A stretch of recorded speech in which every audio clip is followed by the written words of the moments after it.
Hello, Girl Scouts.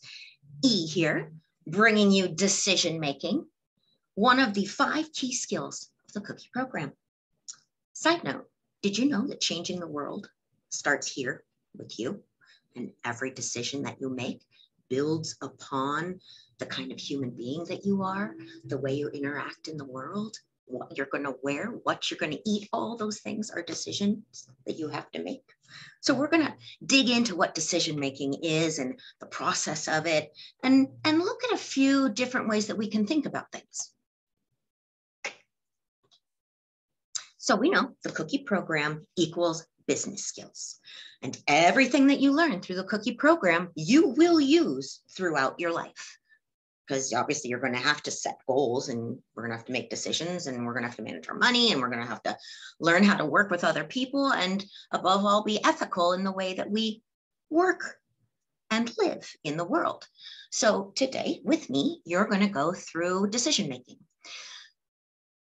But I like to remind you that the cookie itself is so much more than deliciousness. It is truly this incredible business program designed to teach you things, to help you build skills that year after year you build upon, so that when you enter the workforce, when you go away to college, when and if you go to a tech school or start your own business or become a CEO, all of those things that you learn through the Cookie program, you will use.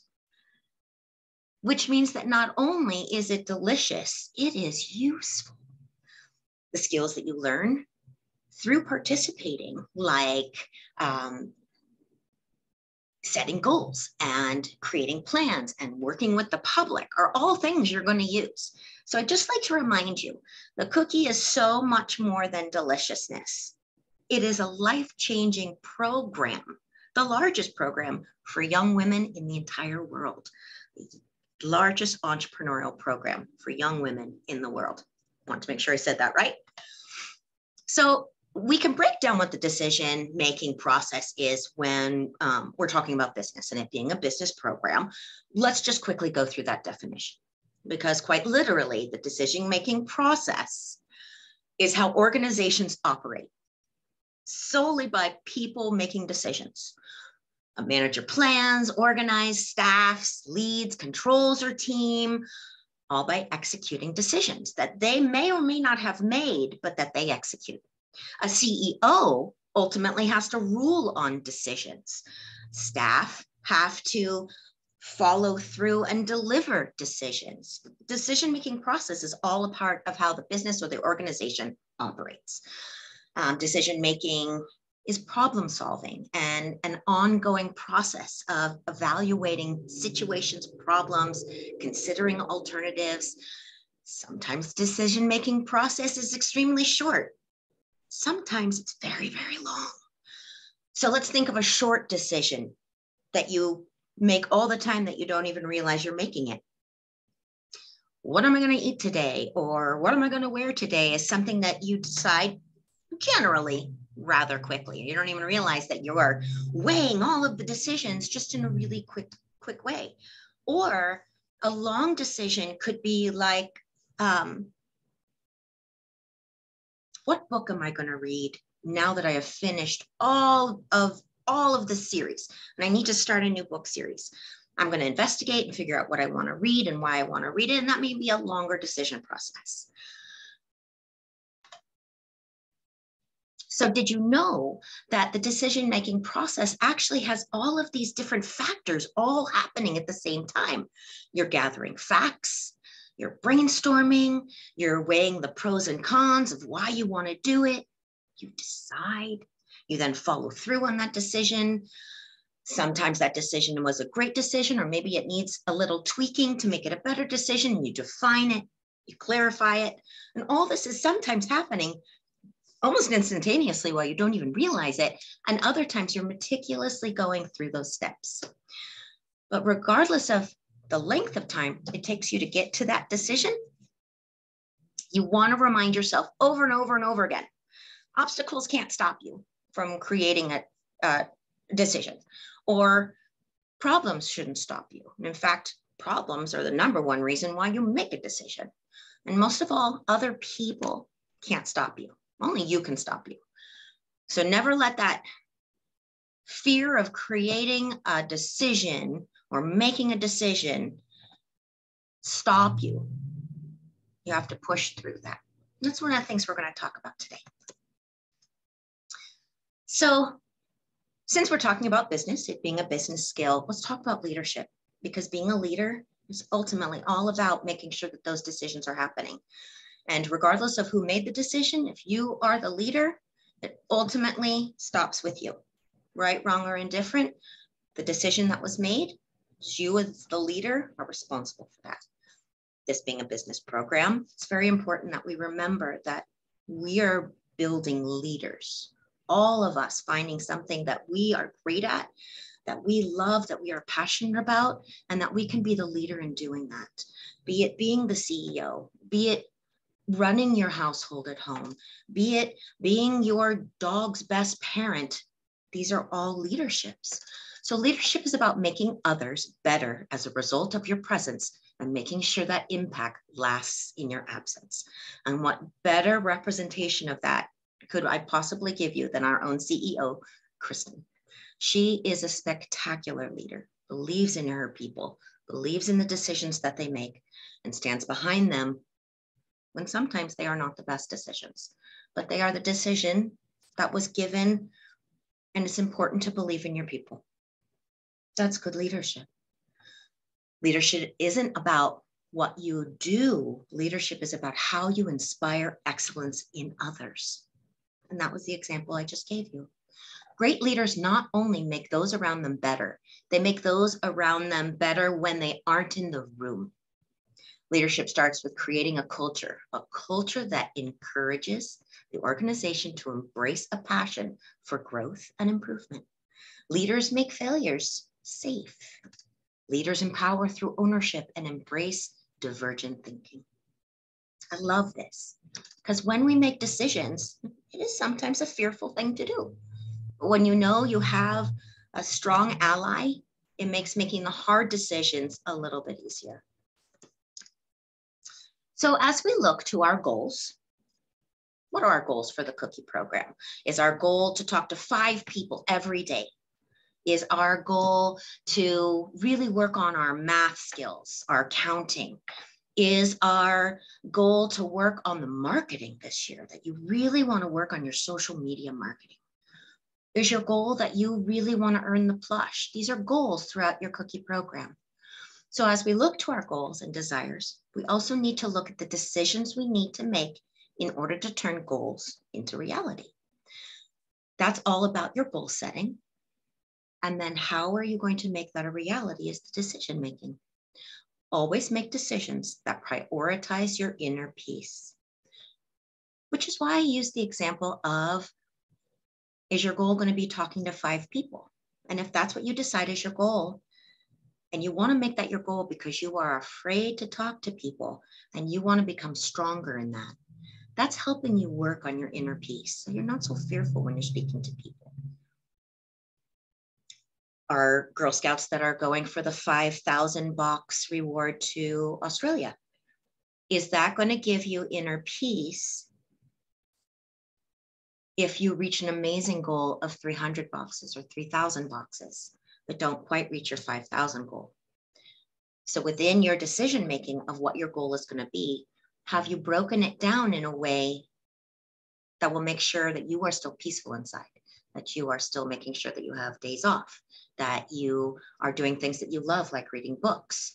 Are you making sure that you have prioritized time for school, for family, for community, not just go, go, go, go, go?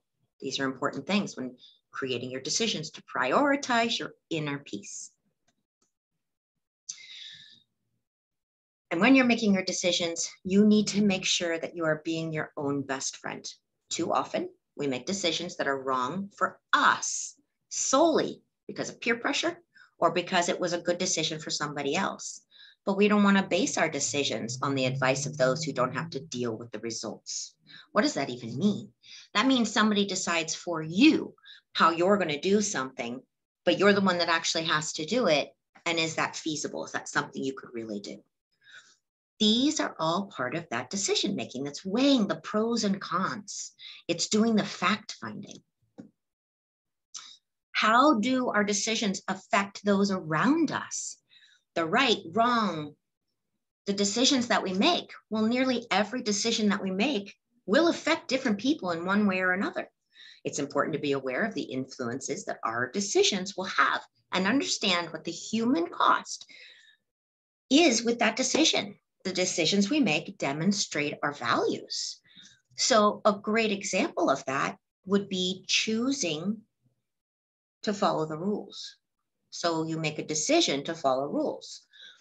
So not only do we do our goal setting and our planning, we also have to be aware when we're doing our fact finding to finalize our decision of what our goals are going to be, is making sure we know all of the ins and outs of the rights and the wrongs and follow those decisions to follow the rules. So here's just a few great examples. We never sell cookies in a place that Girl Scouts can't be. Did you know that? So if you're in front of a bar or a cannabis store or a nightclub that you have to be 18 years old or older to go inside of, you can't sell Girl Scout cookies there because it has to be a place that allows our Girl Scouts entrance, or you cannot be there because it's not right for you to be there. We never sell outside of our jurisdiction. So we are Girl Scouts of Southern Arizona.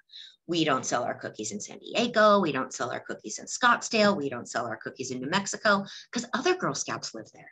So we don't want to do a door-to-door. We don't want to set up a booth sale. We don't want to do walkabouts with our wagon where other Girl Scouts live, because then that takes away their opportunities.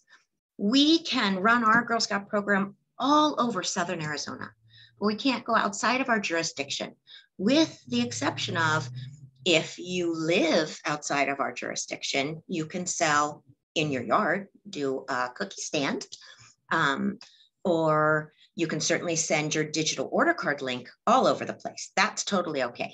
But we don't physically take our cookies to these other places because then that takes away the opportunities for other Girl Scouts. Those are decisions that we make to follow the rules. Or we decide that the rules don't matter because our goals are more important. And that's not living by the Girl Scout law. Never give up, never surrender. It is truly one of the things that I live by. To put yourself on the track to success, you need to understand that your thoughts can play against you. Negative self-talk doesn't care about your big goals. And therefore we experience procrastination, which means that we take a long time to do something, self-doubt, negative thinking, anxiety, and so on. And the surefire way to overcome these obstacles is to not believe those things. Don't let the self-talk stop you from making a good decision. To take the leap into entrepreneurship or any other aspiration, believing in yourself is the linchpin, the connector of exceptional leadership, because self-confidence lets you manage and inspire others with assurance and direction, which means that, again, CEO or awesome caregiver or the best dog mom, you're making decisions, you're showing leadership, you're believing in yourself, you're making decisions based on all of those things, weighing the odds and investigating and the pros and cons of that decision, all of those things, which creates that exceptional leadership, all based on the decisions that you make. But the voice in your head that's telling you not to do those things because you may fail, or to not do those things and it makes you feel really anxious, can stop you from achieving all the greatness that you were destined for. Your mind is a powerful thing. When you fill it with positive thoughts, your life will start to change. So have you ever heard the analogy of glass half full versus glass half empty? The glass has the same amount of water in it. But if you're a pessimist or a person that looks at things from the negative side, you only see a glass that's half empty. If you're a person that looks at it from a positive side, or that you try to look at things in the best way possible, you see a glass half full. It's the same amount of water. It's just the way you look at things. And everybody can't be in a good mood all the time. Don't ever let anybody tell you that's possible, because it's not. We choose, we decide how we're going to feel. But sometimes days are just bad days, but we choose, we decide, decision-making powers, if we're going to be cranky that day. So we choose to be cranky when things go sideways, or we choose joy. That's a decision we all have to make.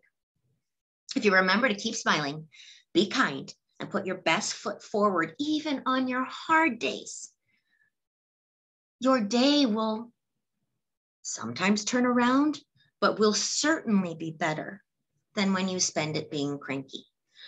Because cranky wears off on everybody else, especially during the cookie sale. So we have to decide to put our best foot forward. We have to decide to put a smile on our face. We have to decide to believe in our abilities, in our decision-making powers, so that we can achieve. And sometimes the success doesn't come. And you have to try harder and harder and harder, because that's work. That doesn't mean you give up. You don't choose to just be, oh, it's never going to happen, so I'm just not going to do it. Well, now you've decided to give up. You've decided to be cranky. So remember to add your own sparkle, be kind to others, and still have faith in life. Your motto in life should be to keep a stiff upper lip and be brave, be strong. Bring your best you. You decide that, because there's truly no one like you. So embrace that. And again, nobody's going to have a great day every day, but you can choose to have a better day. Decision making. Our dearly departed Betty White used to say quite regularly, a sense of humor is critical. Don't take yourself too seriously. You can lie to others, but you cannot lie to yourself. So part of choosing to have a cranky day is the same thing as sometimes we just take things too seriously. And so then we have a bad day because we just could only see what was actually happening, not everything else, not the rainbows in the sky, not getting to sell cookies with a friend, or the thing that I always loved that my Girl Scout would say to me, that she loved selling cookies with me because at the booth sale, she had my undivided attention for at least 2 hours every day. So even if mom had to go to work, or mom had a lot of work to do, or the other kids at home to take care of, 2 hours at a cookie booth, she had all my attention. Well, the world is really busy and things continue to change. And so how wonderful to look at the bigger picture of, I get to be with my mom for two hours, or I get to be with my caregiver, I get to be with my friend, I get to be out in the sunshine and smell the fresh air. I get to do these things versus I have to do these things. And then again, to add laughter wherever possible. It certainly worked for Betty White for almost 100 years. So the biggest mistake we can make is not taking a chance simply because we do not want to fail. We can oftentimes miss out on amazing opportunities, decision making, because we're afraid of the what ifs. If our decision is the wrong one, what's going to happen? Well, perfection is not possible. And have you ever heard the term of failing forwards? When we embrace the fact that our decision may not be the right one, but we weighed the odds, we feel good about it, and we're going to give it, and we're going to go for it. And then if it doesn't work out, we learn from it. And that just makes us better people. If you're not making mistakes, then you're not making decisions. You can do hard things. You can make hard decisions. You can do this. You can do all the things that life has to offer you, all by making good decisions. The Cookie program offers an opportunity for us to practice our business skills, like decision making. The Cookie program also offers us the opportunity to learn about life decisions. Again, choosing to follow the rules, choosing to be a good person, choosing to be kind, choosing to laugh even when you're having a hard day. These are all decisions that you can make even when things are difficult because of the life skills that you learn through the Cookie program. I mean, goodness, you'll hear the word no more times during the Cookie program than probably anywhere else. But you learn how to handle disappointment, which again sets you up for success throughout life. because disappointment happens regularly and often. And how you handle disappointment is how you then affect change in your own life so that when opportunities arise, you can make different decisions. All that from a cookie. It's incredible. So above all, please, please, please believe in yourself. If nothing else, that your decision that you're going to make today and every day is believing in yourself. It's the best decision you could make. A negative mind will never give you a positive life. You are the best you can be. But only you can decide to believe that. That's the decision. I believe in you. We all do. You have got this, goal getter. Show the world. Bye.